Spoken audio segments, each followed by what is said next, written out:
Good evening. This is Dr. Price, and this is our episode for this evening.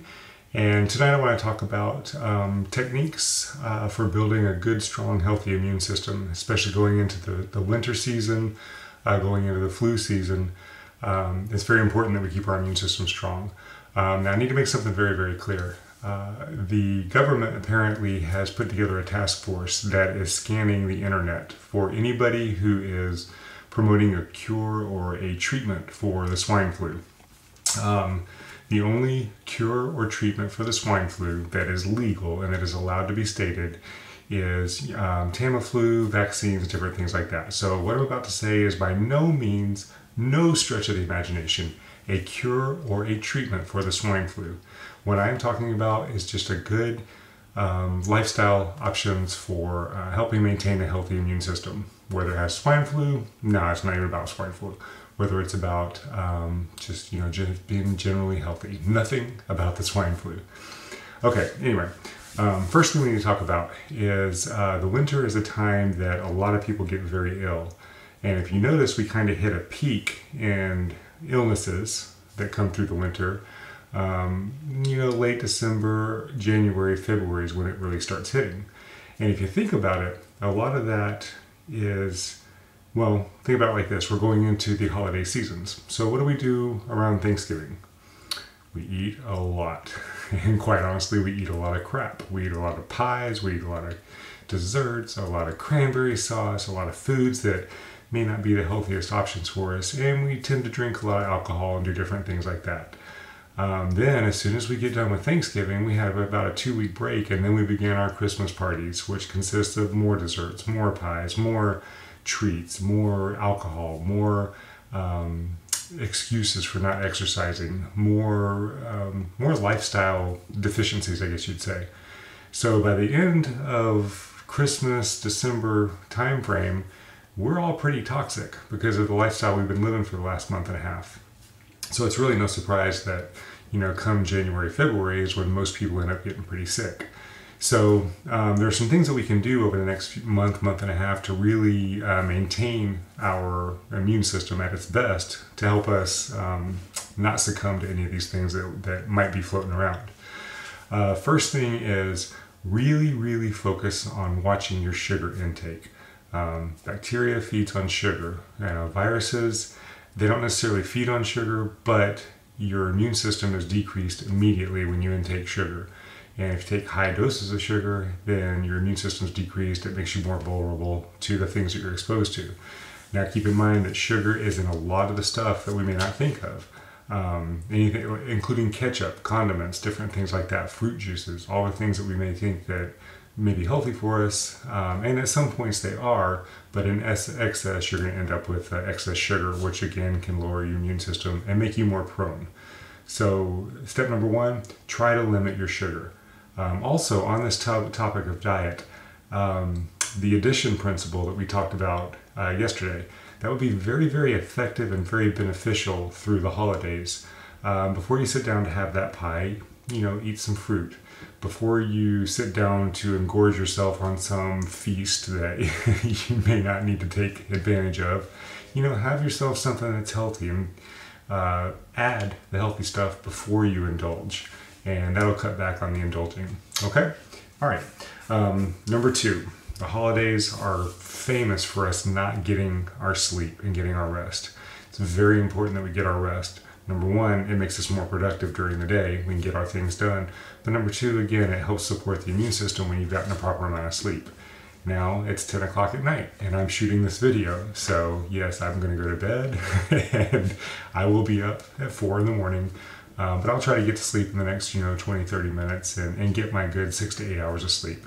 Because you need to get 6 minimum, and, I wouldn't go over more than 8 because of it, you're getting a little carried away there. But if you can get 6 to 8 hours of sleep, you should be pretty good. Okay? Now, stress is a big factor in the holidays. This is item number 3. You've got to control your stress. Now, whether you use prayer, whether you use meditation, those can help with your mental stresses, but our physical stress is very, very important. Stress affects us physically. Stress causes subluxations, which is what, as a chiropractor, I deal with. Stress causes anxiety disorders. Stress causes all kinds of problems in your system. So it's very important to try to control that stress. And one of the best ways, honestly, to do that is to get a regular adjustment. When your nervous system is functioning properly, when you are clear of interference, it does allow your body to handle the stresses that you face easier. And if you're curious about how your body's handling the stress, give me a call. We can run a scan on you to see how your body is adapting to what's going on around you and see if we do need to increase your treatment plan for the holidays. Last thing you want to do is get sick. And it's next to impossible to avoid the stress with all the families coming in town, buying gifts, especially with the economy doing what it's doing. It's kind of a difficult time right now, so try to keep that stress under control. One thing that almost always gets put aside during the holidays is exercise. You've really got to stick with your exercise program. If you're confused about what a good exercise program is, call me at the office. We'll help you get you set up on something. We've got Angela there. She started doing some personal training, so we can have you work with her, or we can just give you a plan that you can do at home. But you've got to maintain a good exercise program during this time, because exercise is one of the key factors in building a good, strong immune system. So keep that up. Don't put it aside. Now, wash your hands. Please, during this time, wash your hands. When you go to the bathroom, before you eat, wash your hands. The temperature of the water is important. You do want warmer water, but the main thing is you want to get the friction. You want to rub your hands together and get that friction and use that water to rinse whatever's on your hands off, okay? And in my opinion, and I feel very strongly about this opinion, I feel that antibacterial soaps are not the best option. I feel you should if you can find a chemical-free soap, something that you can use that's not full of harsh chemicals and is not antibiotic or antimicrobial, that's going to be your best bet. The antimicrobial soaps and the antibiotic soaps, or antibacterial, I'm sorry, those soaps, I feel like they do more harm than good. And I'm not the only one that feels that way. You can research it on the internet. But please, make sure you're washing your hands. That's one of the best ways to defend yourself. Another thing you can consider doing is getting one of those, what my wife and I call a snot pot. And I think it's called a neti kettle. And basically what you do is you take this kettle, you put it up to your nose, tilt your head, pour the water in, and it comes out the other side, and it helps clean out your sinuses. Your sinuses are a very critical part of your immune system. So wash your hands, consider getting a snot pot, and keep yourself cleansed and free of the bacteria that way. Another very important factor is you need to watch your digestion, watch your gut. There are studies that actually show, that 80% of your immune system is located in your intestinal tract with the bacteria and the gut flora that live there. So it's very important that you maintain a good, solid colonization of the proper bacteria in your intestines. That's going to help build your immune system. So you need to be on a good, solid probiotic supplement, especially if you've been on antibiotics any time in the last, let's say, 12 months. Really want to get on those probiotics and really want to get that immune system and get that intestinal system working the way that it should.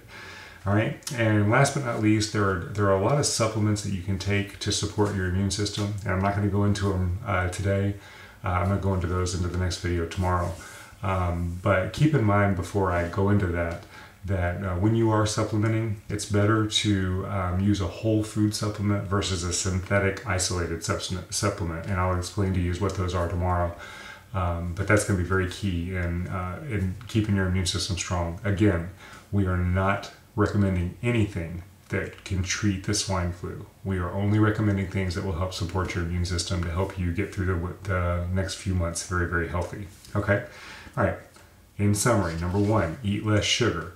Number 2, make sure you get 6 to 8 hours of sleep. Number 3, maintain some level of or some technique of control of stress.